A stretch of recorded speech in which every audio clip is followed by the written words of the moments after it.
Hello, welcome back to my channel, or if you're new around here, welcome to my channel. My name is Ash and I like to read books.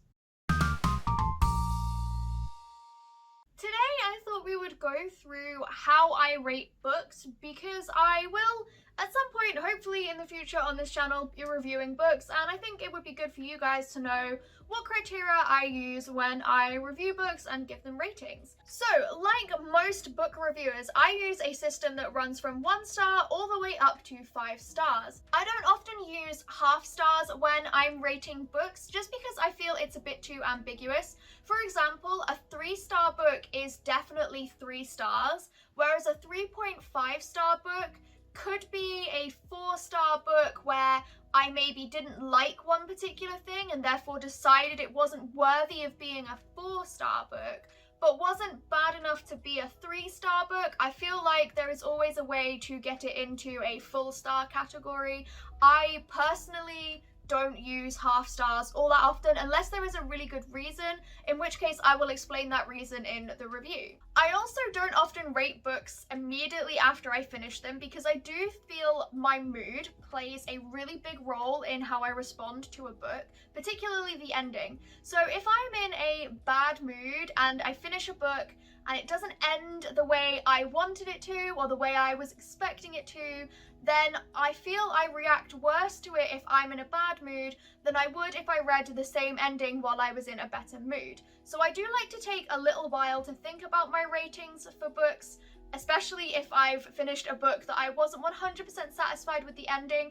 I like to think about whether I'm rating it lower because I was in a bad mood and I didn't like the ending, or if it was genuinely a badly written book that deserved to be a lower rating. So I usually take 24 hours after finishing a book to think about exactly how I'm going to rate it. I also will take a little while before I start writing a review of a book, if it's a book I'm going to write a review for, because I do have a written review blog as well, which I will link in the description below.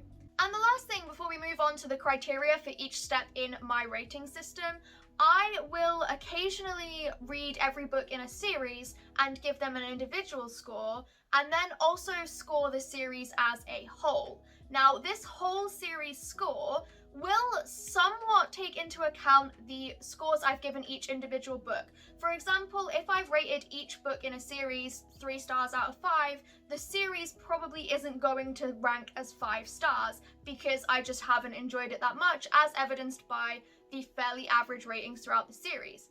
However, the series rating that I give once I finish a series, read the final book, whatever, more takes into account the overarching elements of the book series. So that would be things like plot, character development, everything that can go on for multiple books, and that is where the series rating score comes from. So it won't necessarily be an average of the scores that I've given each book in the series. It will take those into account, but it will also take into account overarching elements, so it may be a little different to what you would expect. And now, with that out of the way, let's take a look at what a book would need to have or not have in order for me to give it a particular star rating. So let's start with a 1-star rating. Now, I do not often rate books 1 stars, just because there is always something that I find that I do enjoy, and that automatically makes it a 2-star book. I tend to reserve my 1-star ratings for books where I genuinely would prefer to throw it in the bin than finish reading it. However, I also don't often DNF books. It takes a lot for me to put a book down and think, I am not going to finish that. To the point where I don't have a DNF shelf on my Goodreads because I finish pretty much every book that I ever read, and I also don't have any 1-star rated books on my Goodreads because there is always something I find that I do like. So as I was saying, in order to rate a book 1 star, I would have to absolutely hate everything. I would have to hate the writing style, the plot, the characters, the general vibes, and it would have to give me a really visceral negative reaction. I think it's in the film of The Silver Linings Playbook. I think that's what it's called. It's got Bradley Cooper and Jennifer Lawrence, where Bradley Cooper's character finishes reading a book and he's so annoyed with how it ends that he throws it out of the window. A book would have to make me feel like that in order to give it a 1-star rating. I would have to be just so thoroughly disappointed or angry with how it was written. And I feel like this could happen, especially if there was a series that I was reading and the new book came out and it was really disappointing, or it didn't end the way I wanted it to, or it took the story in a really weird direction. I feel that would make me rate a book 1 star, just because I would be so invested in the series and then it would be ruined. Now, a 2-star rating is what I give most books that I dislike. And this is usually because even if I have disliked the majority of the book, there is something that I do like. For example, a certain plot point or maybe a particular character, then that is usually enough to salvage a book from the bin it pile and put it into a 2-star rating. Just because I will really cling to the bits that I do enjoy and can sometimes ignore some of the more glaring issues. But overall, a 2-star book for me would be unenjoyable. It would just be one that I stuck with, either because, as I said, I liked a particular character, or because it's something that I had to read for school. A lot of my required reading ends up in the 2-star category, just because I don't particularly vibe with classical literature, and it's often classical literature that you have to read for school. I also, and this is a sidebar, I don't particularly enjoy the way that English is taught in schools, especially when it comes to reading. I personally feel you can explore the same themes and elements that you can in classic literature in more modern, more interesting, more relatable books, but everyone wants to focus on the classical literature because it's old and therefore it's good. But that's completely off topic, but I'll get to that in another video. So to sum up, 2-star book, overly unenjoyable but had elements that I did enjoy. Or it was required reading for school. 3 stars is a bit of a finicky place to be. It generally means that overall the book was enjoyable and I had a good time reading it, but it can also mean that there were issues. For example, the book may be mostly good but have a few major things that I don't particularly like. Or it could be a book where I liked the plot and the characters, I just didn't necessarily vibe with the author's writing style. It could be a book that just didn't really leave much of an impression on me and was quite forgettable even after I had just finished it. Or it could just be a weaker entry into a series that I particularly enjoy. And in fact, a lot of 3-star rated books that I have are books from series, especially YA series, because I feel like middle books in series are the ones that tend to drag for the most part.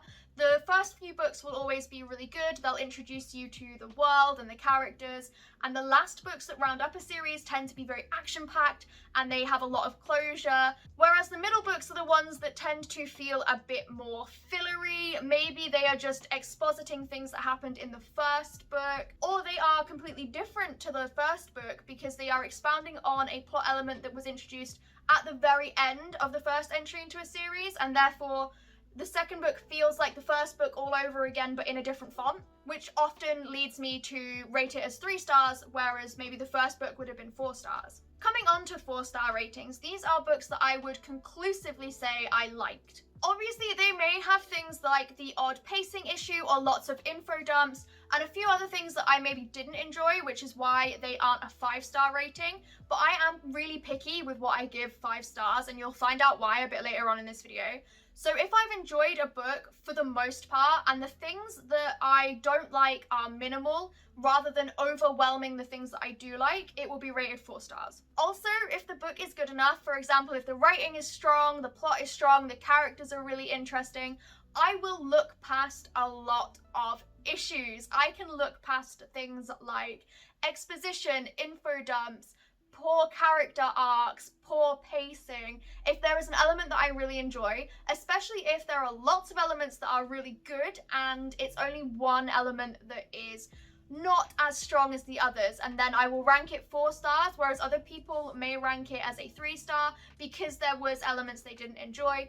But I'm more willing to look past that because I am really picky with what I give 5 stars. And the reason I'm really picky with what I give 5 stars is I like to reserve my 5-star ratings for books that made a real impression on me. As I said, I'm willing to forgive a lot of things that other people maybe wouldn't, or even things that I outright don't enjoy, if a book leaves a really strong emotional impact.